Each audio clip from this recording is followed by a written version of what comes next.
Sure. Here is a detailed and simple summary of the passage you gave, explained step by step in the easiest words so that anyone can understand it clearly.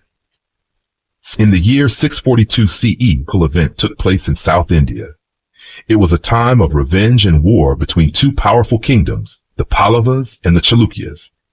The Pallavas, led by their king, attacked the city of Varapi, which was the capital city of the Chalukya kingdom.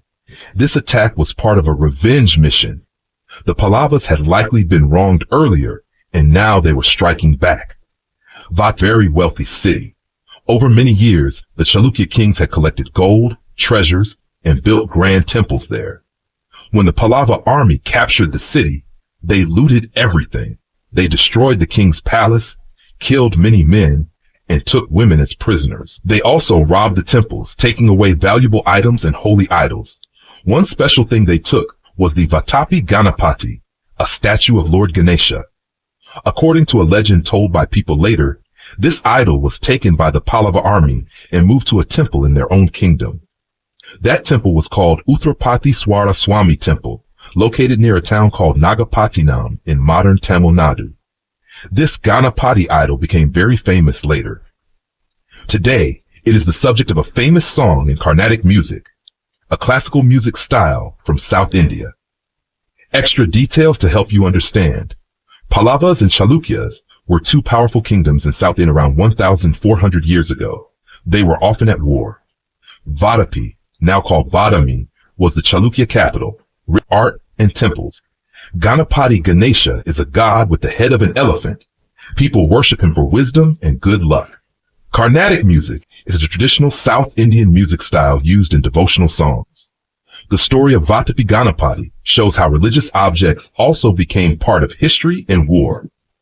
Final summary in one line. In 642 CE, the Pallavas attacked the Chalukya city of Vatapi, looted it, and took a famous Ganesha idol, the Vatapi Ganapati, which became part of South Indian temple worship and music tradition. Would you like this summary turned into a visual timeline or story map too?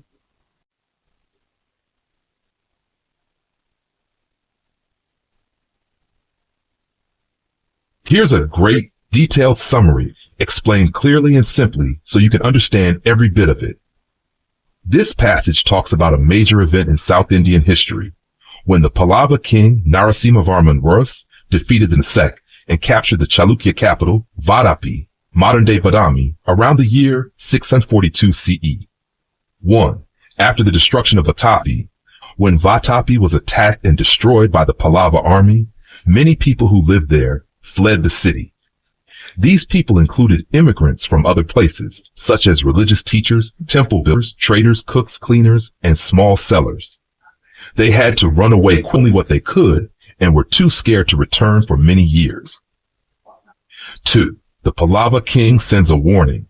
The Pallava king, Narasimhavarman I, left a message in the city of Vatapi for any future Chalukya kings who might want to take the city back. In this message, carved in a beautiful script called Pallava Simple, he said that this attack on Vatapi was a strong revenge. He was taking revenge because Pulakeshin II, Chalukya king, had attacked the Pallava capital, Kanchi, 2 times earlier. More inscriptions on rocks. Near the city, the Pallava king also carved another big message on a rock boulder. Although the message was damaged over time, 2 words could still be read clearly. Vatapi, the name of the city. Mahamala, a title of Narasimhavarman, which means great wrestler, showing his strength and power. 4 new powerful titles. After this great victory, the Pallava king gave himself a new title, Vatapi Konda, which means conqueror of Vatapi. This title became a part of his family's royal legacy and stories. Just like the Chalukyas had earlier taken the title defeater of Harsha after defeating the great king Harshavardhana, now the Pallavas had their own proud victory story. What this tells us, this was not just a military win, but also a symbolic and emotional Pallavas. It was meant to send a message of power and revenge. It helped the Pallavas build pride and respect in their kingdom. Titles like Vatapi Konda and messages on stones and temples were tools to shape history and legacy. In short, the Pallava king defeated his enemy, destroyed their capital, chased away its people, and wrote strong messages saying this was revenge for past attacks. He also took grand new titles, and his victory became part of great stories passed down in his dynasty. Would you like a short story or comic-style version of this for better understanding?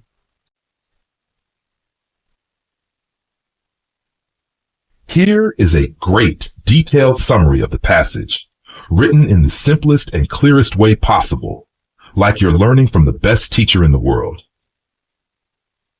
Summary.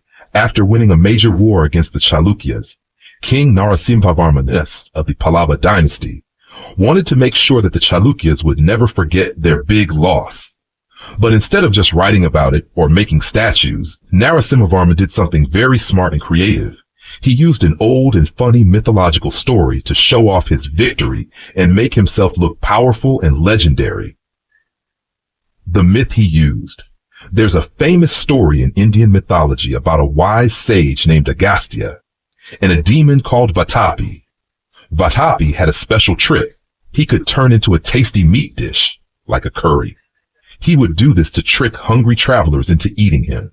Once they ate him, he would turn back into a demon inside their body and kill them by bursting out. But when he tried this trick on Sage Agastya, it didn't work. Agastya was too powerful. He digested Vatapi immediately and even farted out the remains. This story was well known, funny, and showed Agastya's strength. How Narasimhavarman used the story. The capital city of the Chalukyas was also named Vatapi. Narasimhavarman had conquered and destroyed this city, so he made a clever connection. Just like Agastya destroyed the demon Vatapi, I, Narasimhavarman, destroyed the city Vatapi. He even gave himself a title like Crusher of Vatapi, or equal to Agastya. He said that just as Agastya made sure the demon was gone forever, he too made sure the Chalukyas were defeated and humiliated. Why this was important? This wasn't just about war. It was about creating a legend. Narasimhavarman used this story as propaganda, a way to boost his image and inspire fear and respect. He knew that educated people in his court understood the story, so they would see him as a wise, strong, myth-like king. In short, King Narasimhavarman beat the Chalukyas and wanted everyone to remember it forever. He used a funny but powerful old story of Agastya eating the demon Vatapi to say, I am just like Agastya. I destroyed Vatapi too. This helped him build his enemies and make himself a legend in history. If you'd like, I can turn this into a storybook-style version with drawings, characters, or even a poem to help you remember it even better. Want me to do that?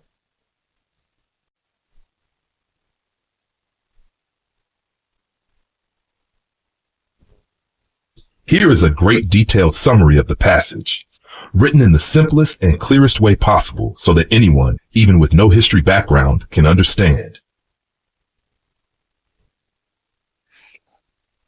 After the destruction of Vatapi, the capital city of the Chalukya Empire, everything in their kingdom started to fall apart. Vatapi was not just a city, it was the center of power, money, and control.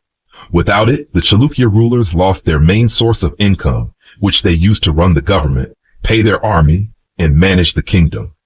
With the city gone, all the nobles, royal families, and local rulers who once supported the king split up and went their own ways. They didn't stay united. King Pulakeshin VI, before his death, had married many royal women from powerful families across the Deccan. This helped him build alliances with other kingdoms. But after he died, this backfired, because he had many sons from different queens. Each son thought he had the right to become king, and so they fought among themselves. These sons ended up ruling in different parts of the Deccan, especially in places where their mothers' families were strong. This caused the kingdom to break into smaller pieces instead of staying united under one ruler. At the same time, the other small rulers in the Deccan saw that the Chalukyas were weak. They didn't want to obey or support another powerful Chalukya king again. They preferred to be independent. In the end, Pulakeshin's hard work to build a strong and big empire didn't last. Even though he had used propaganda, like stories and titles that made him look great, it wasn't enough to make people stay loyal after he was gone. Key points recap. Vatapi, the capital, was destroyed, and with it, the empire's strength. Pulakeshin Su had many wives and sons, which caused a fight for power. Each son tried to rule different parts of the Deccan. Other local rulers didn't want to be ruled again. Pulakeshin's empire broke apart after his death. His use of propaganda and alliances couldn't create lasting unity. Let me know if you want a visual map, a character chart, or a timeline to go with this. I'd be happy to make one.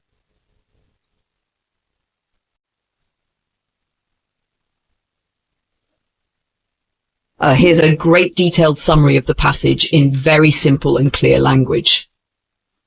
Context. This passage talks about what happened after the Chalukya Empire weakened. Their powerful king, Pulakeshin II, had died, and his empire had started to fall apart. 1. Chalukya vassals declared freedom. Many small rulers called vassals who used to serve the Chalukyas quickly started calling themselves independent. But not all were confident. Some acted carefully, waiting to see if any Chalukya prince would rise again and punish them. 2 example, Viceroy of Gujarat.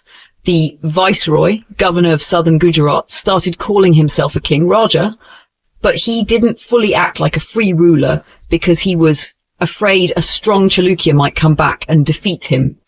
The Sendrikas, Pulakeshin's mother's family. The Sendrikas were Pulakeshin's mother's relatives. They also claimed temporary independence, thinking it was a good chance to rule on their own. 4. Pulakeshin's sons fought for power.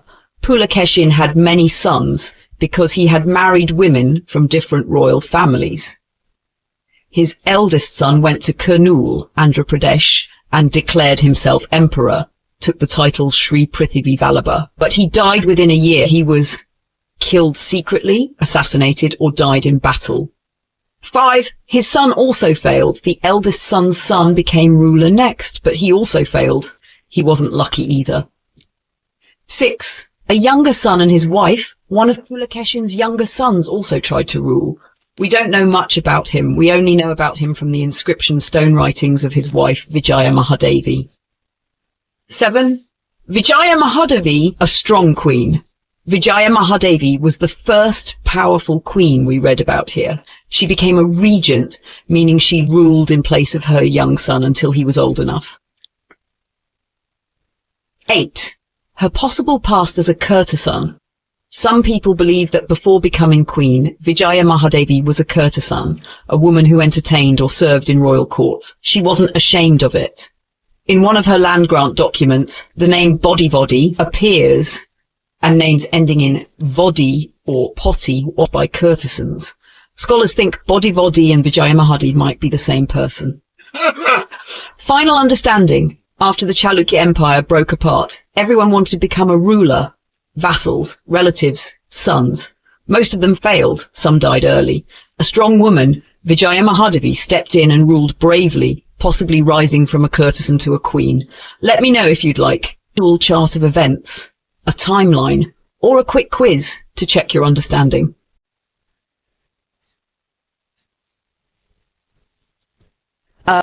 Here is a great detailed summary of the paragraph you shared, written in clear, simple and complete English for easy understanding. Detailed summary. In the Chalukya dynasty, queens were not just silent figures in the background. They sometimes played important roles in royal politics. One earlier example is the mother of King Mangalesha, who even encouraged her son to attack her own birth family, the Kalachuris. This shows that women in the royal family could influence major decisions. But Vijaya Mahadevi stands out as a truly extreme. What was more remarkable is that she may have started her life as a courtesan, a woman who was respected for her talents and often served in royal courts. Despite this background, she rose to become the regent queen, meaning she ruled in place of her young son after her husband's death. Unlike earlier queens who could only donate land or wealth with the approval of a king and only in his name, Vijaya Mahadevi made land grants all by herself in her own name. This was very rare. It means she was not just acting as a caretaker mother, but was publicly performing the king, like holding court, appearing in front of crowds, and making royal decisions. In fact, the symbols of kingship, and acted with authority as male rulers. She claimed the belief that rulers are chosen by gods to give land, a power that until then had belonged only to Chalukya kings. So, Vijaya Mahadevi was more than a queen mother or a helper to the king. She was a powerful female ruler in her own right, doing things that only kings had done before in 7th century South India. Her story shows how a woman, even from a humble background, could rise to take great power and respect in a male-dominated world. Would you like this turned into a short story? Timeline of her life? A comparison with other powerful queens like Razia Sultan or Rani Durgavati?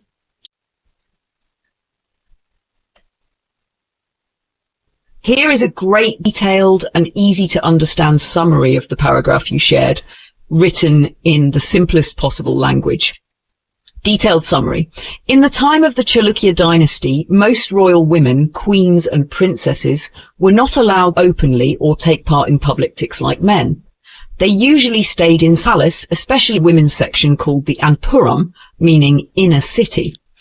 Even though they were kept indoors, these women were highly educated. They studied politics, poetry, war, and how to manage a kingdom, just like the royal men.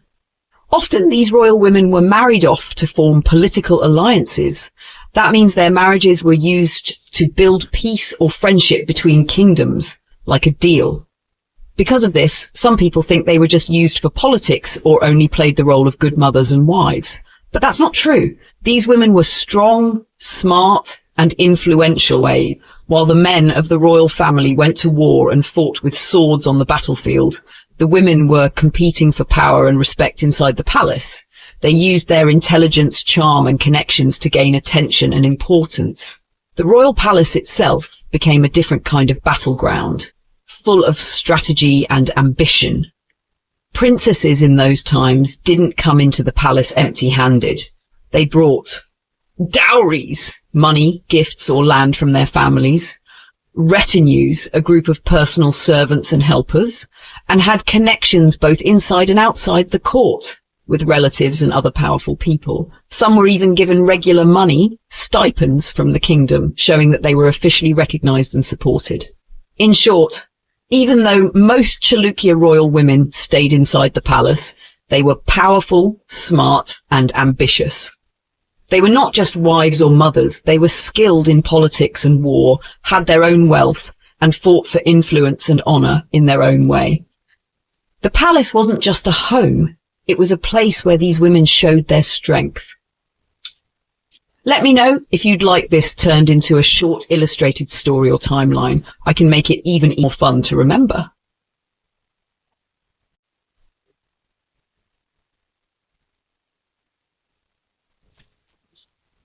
Here's a great, detailed, and easy to understand summary of the passage you provided about Victor and his rise to power in the Chalukya dynasty. Detailed summary. After the death of King Pulakeshin II, there was uncertainty and instability in the Chalukya kingdom. One of the key figures during this time was Videvi, the chief queen and widow, acting as regent, temporary ruler, for her young son Vallabha, who was too small to rule. A major person in Vijaya Mahadevi's circle of supporters was her brother-in-law Vikramaditya. He was the son of Pulakeshin II and a Ganga princess, which connected him to two powerful royal families, the Chalukyas and the Gangas, a strong dynasty in southern Karnataka. At first, Vikramaditya wasn't strong or important enough to claim the throne by himself, so he supported Vijaya Mahadevi and her son in ruling the empire during the 640s. However, by the 650s, many of his elder brothers had died. This made him the senior-most living male in the Chalukya family, and that gave him a much stronger claim to leadership. Vikramaditya also had strong political support from the Gangas, his mother's family. This was a major advantage because it meant he had military and dynastic backing from a powerful kingdom. To strengthen this alliance even more, he married a Ganga princess, which was acceptable in Dravidian culture, where cousin marriages were common and allowed. With the Gangas on his side, and with Vijaya Mahadevi's friendship, Vikramaditya began the work of restoring the Chalukya Empire. He set out to bring back control over regions that had broken away or rebelled. This included fighting and defeating recalcitrant chiefs, local rulers, who refused to obey the Chalukya king. Although he claimed he was doing this in the name of the baby emperor, Vallabha, it was also clearly a way for Vikramaditya to rise in power and rebuild the Chalukya political system. Key points recap. 1. Vikramaditya was the son of Pulakeshin II and a Ganga princess. 2. At first, he supported Vijaya Mahadevi and her young son, the Emperor Vallabha. 3. As his elder brothers died, Vikramaditya became the most senior male Chalukya. 4. He had strong support from the Gangas, his mother's powerful family. 5. He married a Ganga princess to strengthen this alliance. 6. With help from Vijaya Mahadevi and the Gangas, he started restoring Chalukya power. 7.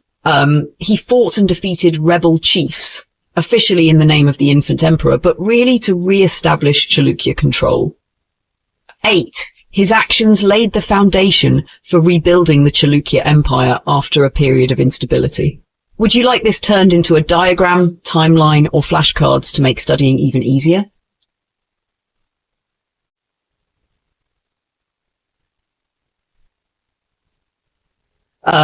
Here's a great detailed summary of the passage you gave. Clear, rich information, and very easy to understand. So after the death of King Pulakeshin II, Vijaya Mahadevi ruled the Chalukya kingdom as Queen Regent temporary ruler for her young son.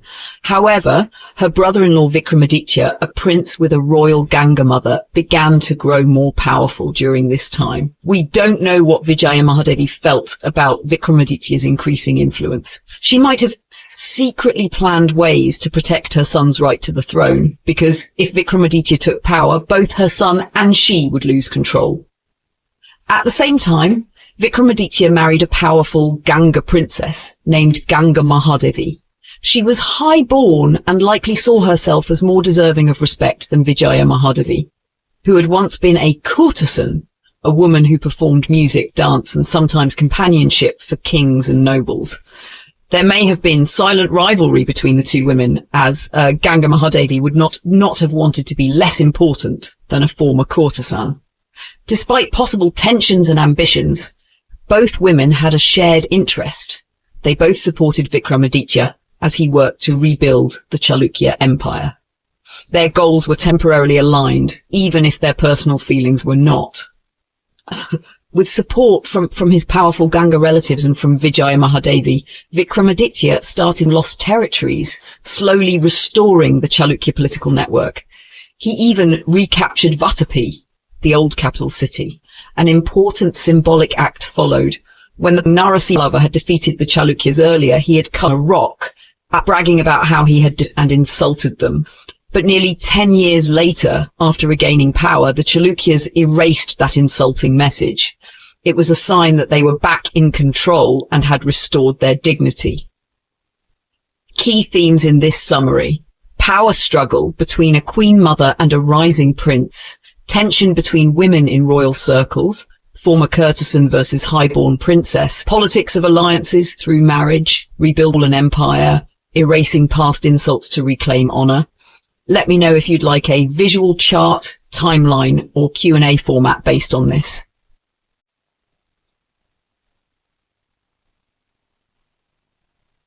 Here's a great detailed summary of the passage in simple and clear language, covering all important points with extra explanation to help you deeply understand.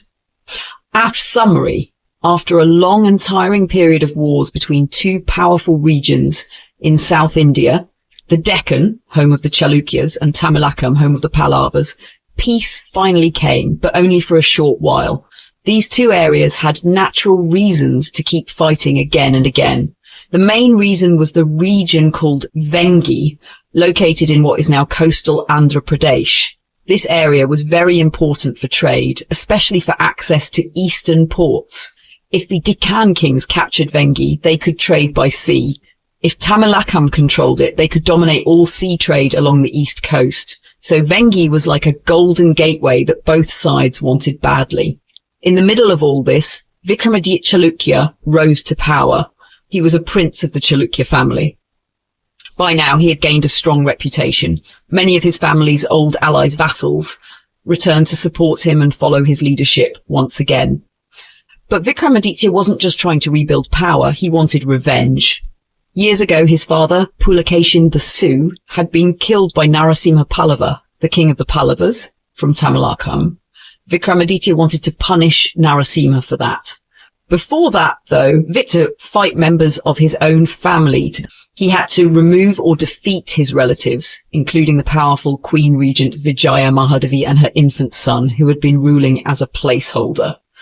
Finally, in 655 CE, Vikramaditya left himself king, using the grand royal title Shri Prithivi Vallabha, meaning the earth. When he made this declaration, there was no mention of Vijaya Mahadevi or her son. They were completely left out and vanished from history after this point. But the story hints that this is not the last time a strong Chalukya queen would appear in history. Others would rise in the future, showing that women in the Chalukya dynasty still played major roles in politics and power. Key points recap for easy memory. 1. War ends. War between Deccan, Chalukyas, and Tamilakam Pallavas ends, but only for now. 2. Reason for rivalry. They fought over Vengi, an important place for sea trade. 3. He rebuilt his family's power and won loyalty from old allies. Seeking revenge, he wanted to avenge his father's death at the hands of Narasimha Pallava. 5. Internal conflict. He had to defeat his own relatives, including Vijaya Mahadevi, to take control. 6. Becomes king, 655 CE, declared himself Vikramaditya, ignoring the queen and her son. 7. They disappear. Vijaya Mahadevi and her son are never heard of again. 8. Hint of future, this was not the end of powerful Chalukya queens in history. Let me know if you want a timeline of a character map showing who is who, a visual summary or story format, or a quiz to test your understanding. Here is a great detailed summary in simple and clear language. Summary. After suffering defeats and internal problems, the Chalukya dynasty was trying to regain its strength and royal status. Vikramaditya I, who had taken control of the kingdom and his court, his advisors and ministers, decided it was time for 2 major changes to complete their transformation from being local chiefs, small rulers, to becoming true kings, like those found in ancient Indian royal traditions. The first big change they focused on was their image and history. They understood that if they wanted people to respect them as true kings, their family story genealogy had to be clear, noble, and believable. They needed to look like they came from a great royal line with divine blessings and no history of weakness or internal conflict. In earlier times, even before Vikramaditya, his father, Pulakeshin II, grandfather Kirtivarma, and granduncle Mangalesha had already started building this royal image. They used religious symbols like Varaha, the boar form of god Vishnu, and adopted traditions from older royal families like the Kadambas, such as how land grants were written and which gods were included in them, like Kartikeya and the 7 mother goddesses. However, there was a problem. Many different stories existed about where the Chalukyas really came from. Some were legends, others were gossip, and many stories included fights and betrayals within the family, especially civil wars and fratricide, killing of brothers. This made them look unstable and unworthy of ruling. So Vikramaditya's court decided to erase all those bad stories from the official records. They wanted the Chalukyas to be remembered only as noble, wise, brave, God-favoured kings, and not as a family that had fought and killed each other. The main aim was to strengthen their claim to the throne by making the Chalukya dynasty appear as the perfect example of kingship, wise, powerful, and divinely chosen. Key points to remember. Vikramaditya asked them to strengthen their royal image. The clean and noble history of the dynasty. They removed stories of civil wars and family murders from records. They used symbols of gods like Varaha and followed older royal traditions like the Kadambas. Their goal was to make the Chalukyas look like ideal kings who truly deserved to rule. Let me know if you'd like a timeline, character map, or a visual diagram to go with this for better understanding.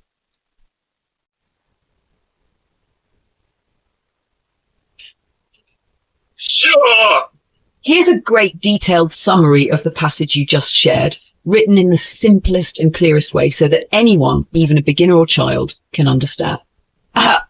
Detailed summary English. After facing many internal problems and wars, the Chalukya dynasty, under King Vikramaditya, wanted to be seen as strong, powerful and rightful rulers. But there were many bad stories and confusion about their family, including fights between brothers and civil wars. This made people doubt their right to rule. To fix their image, Vikramaditya and his court did something smart. They started using a special type of writing called a prashasti. What is a prashasti? A prashasti is a royal praise poem. It is written in beautiful language to tell people how great a king is. It includes things like how brave the king is in war, how handsome or powerful he is, that he is connected to gods or famous heroes, that his family has always been noble and righteous. Basically, a prashasti is like a super glorified story of the king's life to make him look like a hero or even a divine figure. Why was it important? It helped control the narrative, meaning only the good, powerful and inspiring stories about the king were spread. It hid the bad past, like fights within the royal family. It made sure that everyone, the king's officials, future rulers and common people, heard the same story about the king's greatness.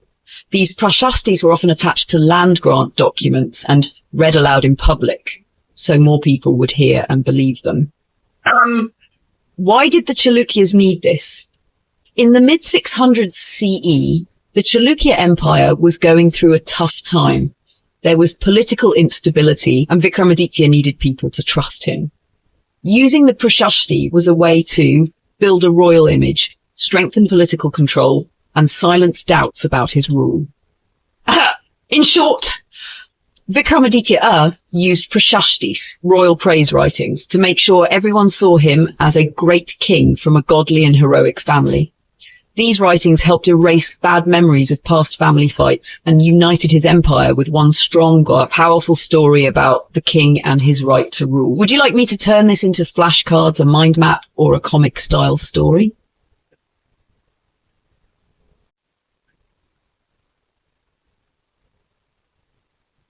Here is a great, detailed and easy-to-understand summary of the passage you gave. During the time of the Chalukya dynasty, most ordinary people in the kingdom spoke different local versions of Old Kannada, which was the commonly used language in daily life. However, the royal court, including King Vikramaditya, chose to write official documents like prashastis, royal praise poems and land grants in Sanskrit, not in Kannada. Why Sanskrit? Sanskrit had a long and sacred history. Since the time of the Vedas, very old religious texts, Sanskrit was seen as a divine and holy language used by gods, priests and scholars. In the early centuries, poets, politicians and kings began using Sanskrit in creative and artistic ways, exploring its rich grammar and vocabulary.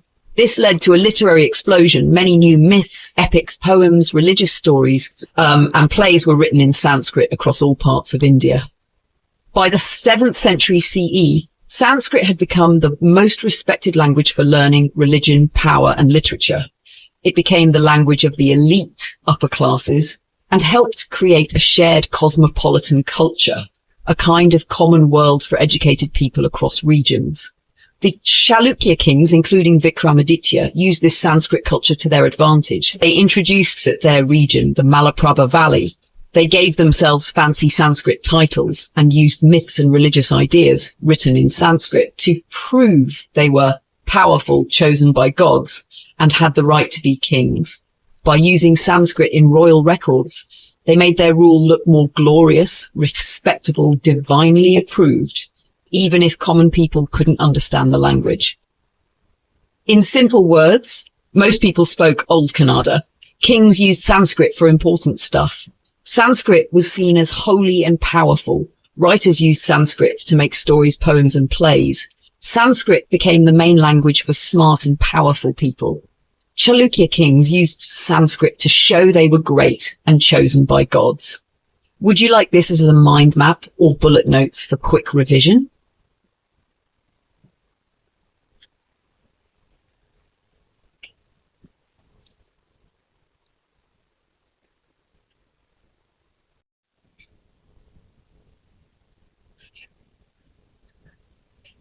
Sure. Here's a great detailed summary of the passage you provided, written in simple and clear language while still keeping all the important points. Detailed summary.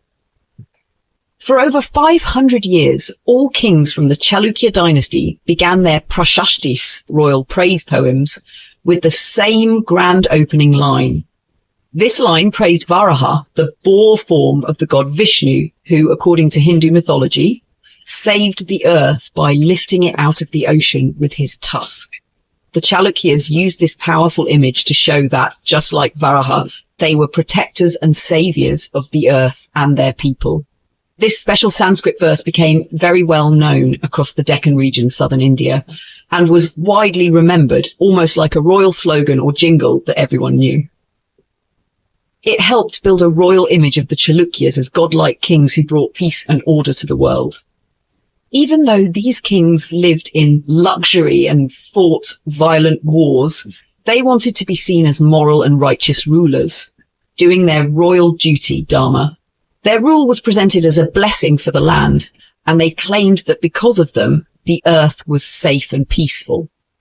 To support this image, they rewrote their family history, genealogy, in fancy Sanskrit. They presented only the most glorious ancestors like Pulakeshina, a religious and wise king, his son, a conqueror, and Pulakeshin Tsukth, who defeated Harsha, a powerful northern king. The final hero in this story was Vikramaditya, described as a noble son of two great royal lines, the Gangas and the Chalukyas. Importantly, they left out all the problematic figures from their history, like Mangalesha, Vijaya Mahadevi, and Vikramaditya's elder brothers, who were involved in family disputes or political problems. The Chalukyas wanted a clean and glorious history that made them look powerful, divine, and destined to rule, even if that meant changing or hiding the truth.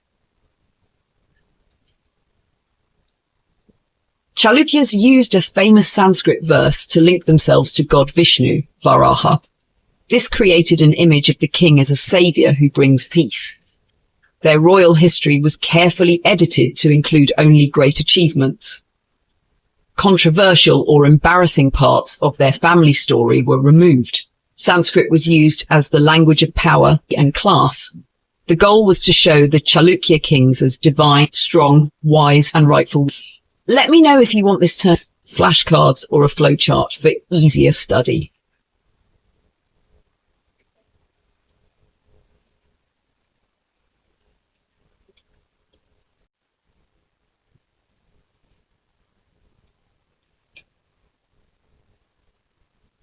Here is a great detailed summary of the passage you provided, written in the simplest, clearest language possible.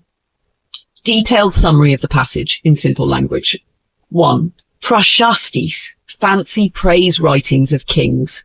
Prashastis were official writings or poems that praised kings and their achievements. They were written in rich and impressive Sanskrit, showing that the Chalukya kings were now deeply involved in the Sanskrit-speaking elite culture of India. These writings were very one-sided. They only told the good parts of the king's stories and left out any problems, struggles, or controversial truths.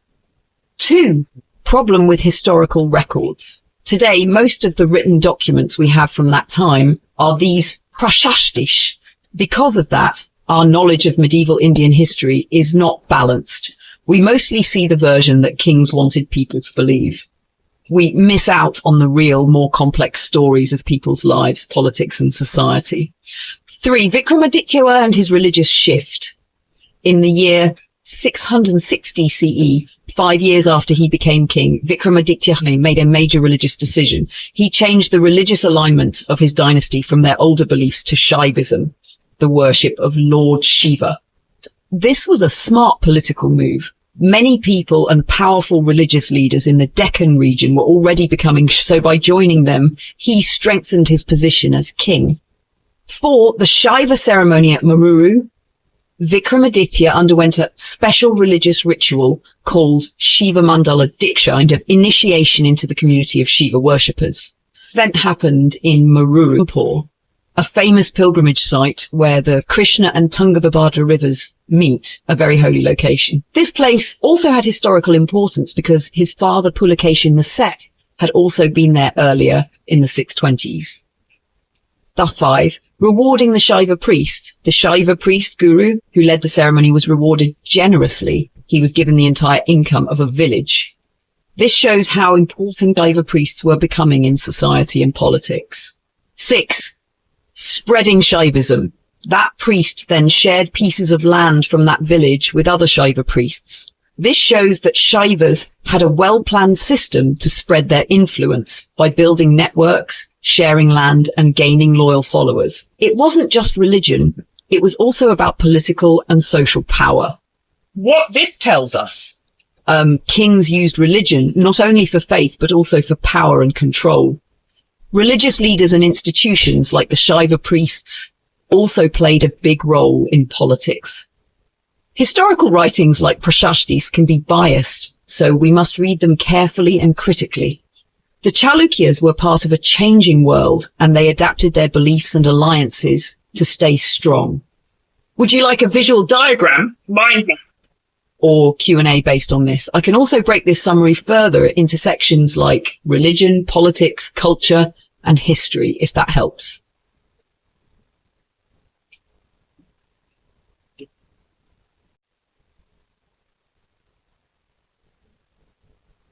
Here's a great detail of the full you shared, written clearly and simply, so it's easy to understand and remember. Detailed summary. By the late 7th century CE, the Deccan region, central southern India, had entered a period where Shiva worship became highly dominant. This rise of Shaivism was not only because of kings like Vikramaditya, who supported it through temple building and donations, but also because of deep social and religious movements. Historians explain that royal actions were often responses to larger social forces, not the sole reason for change. The royal court was just one powerful group among many. In truth, organized religious sects had a huge influence on society, often shaping cultural and spiritual life far beyond what kings alone could do. In Tamil-speaking regions like modern Tamil Nadu, Shaivism grew because of the Bhakti movement, a movement based on personal devotion and love for God, shown through songs, poems, and prayers. However, in the Deccan, Shaivism spread more through the efforts of sectarian groups, like the Pashupatas and the Kalamukas, meaning black faces, named after the black marks they wore on their foreheads. These groups were often seen as unusual or extreme. They were ascetics, holy people who gave up normal pleasures and comforts and lived in ways that shocked society. For example, the Pashpatas intentionally behaved in antisocial ways, like making rude gestures at respectable women, did this so that when people yelled at them or hit them, the Pashupatas believed the sins of those people would be transferred to them, and the Pashupatas would then receive their religious merit, good karma, in return. They also lived near cremation grounds, covered their bodies in ashes from dead bodies to show they had rejected worldly desires and ego. Even though they were seen as outcasts, they had a strong in towns. They lived off donations and charity and were often supported by monasteries and temples which received funding from royal endowments. In short, the spread of Shaivism in the Deccan was a complex process shaped by royal support, powerful and unusual religious groups like the Pashupatas and Kalamukas, and the deep interconnection of religion, politics, and society. Would you like this turned into short revision notes or question-answer format as well?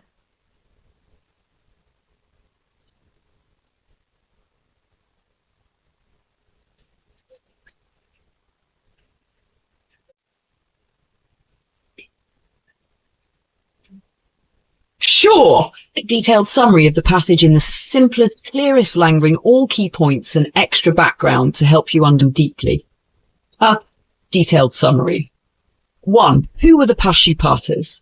The Pashupatas were one of the earliest and most famous Shaiva sects, followers of Lord Shiva. They began in western India and over many centuries spread widely to the Gangetic Plains, northern India, and the northern Deccan, central India. 2. Their way of spreading religion. They set up huge monasteries, religious centers. These were run by charismatic leaders, teachers with attractive personalities. According to legend, their teachings a dead body that was backed life by Shiva, showing how myth origin story was. 3. National spread and proselytizing. The Pashupata missionaries. By the 6th century, they had reached Cambodia in Southeast Asia. They traveled with traders and Buddhist monks to East Asia, spreading the worship of Shiva. This challenges the modern belief that Indian religions didn't try to convert or spread like Christianity or Islam. The Pashupatas clearly did. 4. Not so humble monks. These monks were not always simple or poor. Like kings, they often liked money, fame, and power. They used religious influence to gain wealth and land. 5. Many Shaiva sects, not just one. The Pashupatas were only one of many Shaiva groups. These groups often argued or competed with each other. All of them worshipped Shiva in different forms and ways. 6. Role of kings and royal donations. Rulers like the Kadambas, early South Indian dynasty, gave lots of donations to these Shaiva groups. These groups were comfortable accepting help from kings, unlike later Bhakti saints. Number 7. Their practices and beliefs. These organized Shaiva sects loved scriptures, holy books, performed rituals and ceremonies regularly, used royal money to run feeding houses, free food for people, hold religious processions, festivals and parades, and pray to gods on behalf of others, like praying for a good harvest or safe childbirth. 8. Conflict with Bhakti tradition. Bhakti saints who came later didn't like this system. They believed in simple, personal love for God. They didn't like priests doing rituals for others. But many people still loved these rituals, showing they were meaningful to their daily lives. 9. Rise of monastic power. Over time, the most famous Shaiva teachers became influential among both kings and common people. Extremely wealthy. Some had more resources than small kings. 10. Worship after death. Some gurus were so respected that after they died, people worshipped them like gods.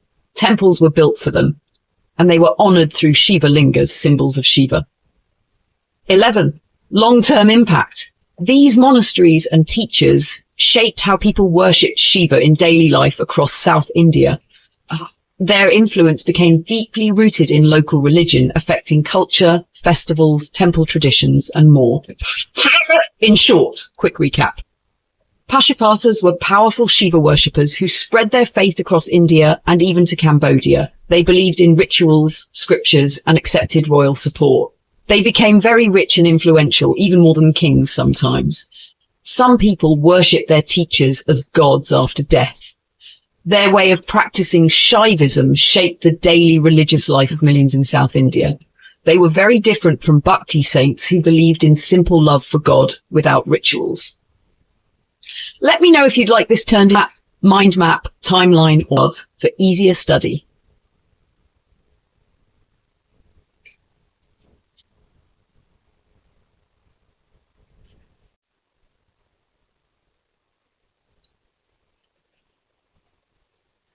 Here's a great detailed summary of the passage you shared, explained in clear, simple language, yet with deep understanding and key points included. Detailed summary. In the early period of the Chalukya dynasty, the kings tried to reflect the beliefs and culture of the people they ruled. Many of these people worshipped Lord Shiva, so the Chalukya kings quietly included Shaiva, Shiva-based ideas in their own image and politics. For example, in their official writings, called inscriptions, they said they were supported by Skanda, also called Kartikeya, a warrior god who is the son of Shiva. Atlas also claimed they were incarnations, living forms of Vishnu, another very important god.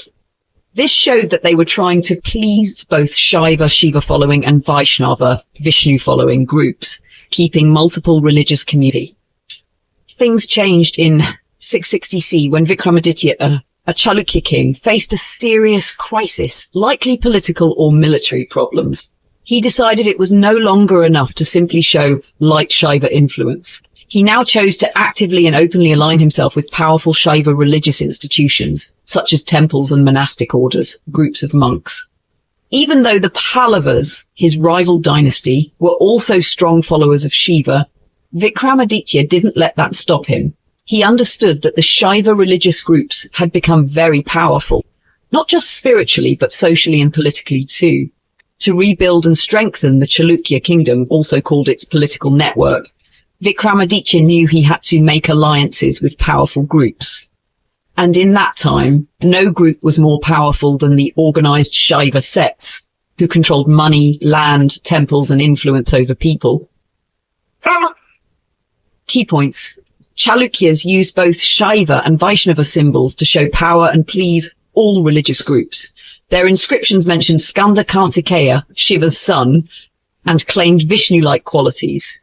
Vikramaditya in 660 CE needed to strengthen his rule during a time of crisis. He decided to closely associate with powerful Shaiva institutions like temples and monastic groups. Even though his rivals, the Pallavas, were also Shaiva followers, he still chose the Shaiva path. The Shaiva sects had grown very powerful and were key to regaining political control. Let me know if you'd like this turned into flashcards, questions and answers, or visuals to help you revise better.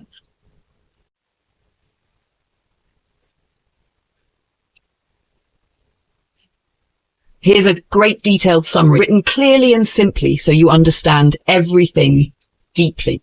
Detailed summary. After his earlier religious initiation at Maruru, King Vikramaditya likely performed a second special ceremony called royal consecration in Vatapi, his capital. This was not just a repeat ceremony, it was very different from the past. In earlier times, kings like his great-grandfather Keshin had their royal consecration done by Vedic Brahmin priests who followed ancient Vedic rituals, including devices like the Ashvamedha, horse sack. These rituals were based on the idea that a king could bring cosmic order to the world through sacrifice. But by Vikramaditya's time, around 7th century CE, religious practices had changed a lot in the Deccan region. Instead of using Vedic priests, Vikramaditya likely turned to a Shaiva guru, perhaps from the Pashupata sect, which followed Lord Shiva. This shows a big shift in religious influence, from the Vedic religion to Shaiva and Tantric traditions. The Pashupata consecration ritual was based on Tantric beliefs, not blood sacrifices, but secret, magical rituals thought to give spiritual power directly to the person. Here's what their ceremony involved. The king and queen had to sit on animal skins from a bull and a cat. These animals were symbols of power and mysticism. They then worshipped Shiva, the main god, fire, sacred element, the royal weapons for power, and the royal banner, symbol of rule. They also had to eat a sacred mixture called Panchagavya, made of 5 things from a cow: milk, ghee, curds, dung, and urine.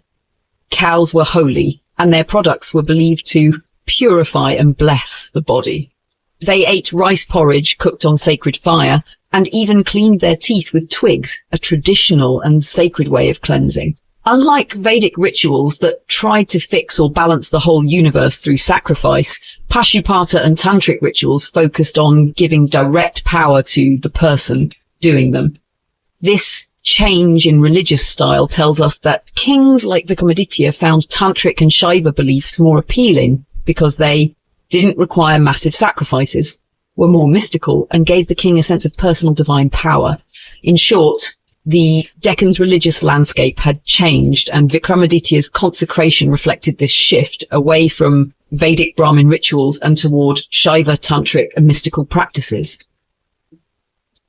Let me know if you'd like this in bullet points, flashcards, or a quiz style for better revision.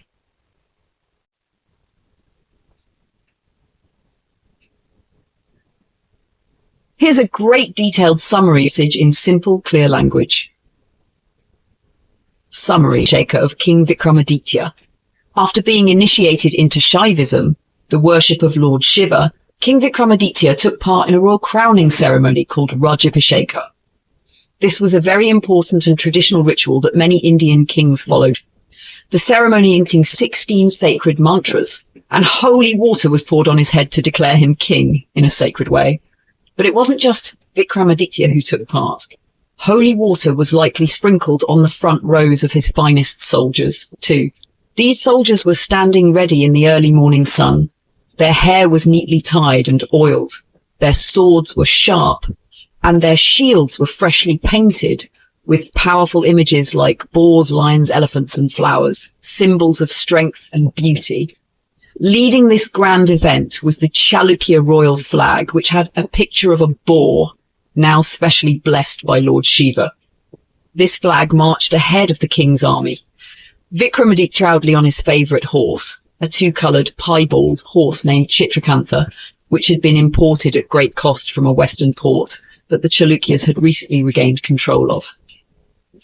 As the royal procession parade moved through the city of Vatapi, where Vikramaditya had grown up, drums were played and people roared with joy. They threw parched rice from their rooftops, a traditional way of showing blessings and celebration. This was a very emotional moment, as Vikramaditya had grown up feeling overshadowed by his dead father and brothers, but now he was the beloved king, celebrated by all. With peace and power returning, artists, poets, and vassals, smaller kings, began returning to the capital, offering respect and tribute to him once again. People even called him Fortune's favourite, which meant someone blessed by destiny. But Vikramaditya didn't forget why these people had once stopped their loyalty. It was during hard times and political weakness. Now, standing tall in his fortress built on high cliffs, he looked toward the south, at the powerful Tamil kingdoms, perhaps thinking about future challenges or military plans. Key themes in the summary: traditional and religious crowning rituals, strong use of Shiva symbolism and blessings, military pride and display of power, return of loyalty and respect from the people and local lords, emotional journey from shadowed prince to glorious king, hints of future plans for expansion or action in the Tamil region,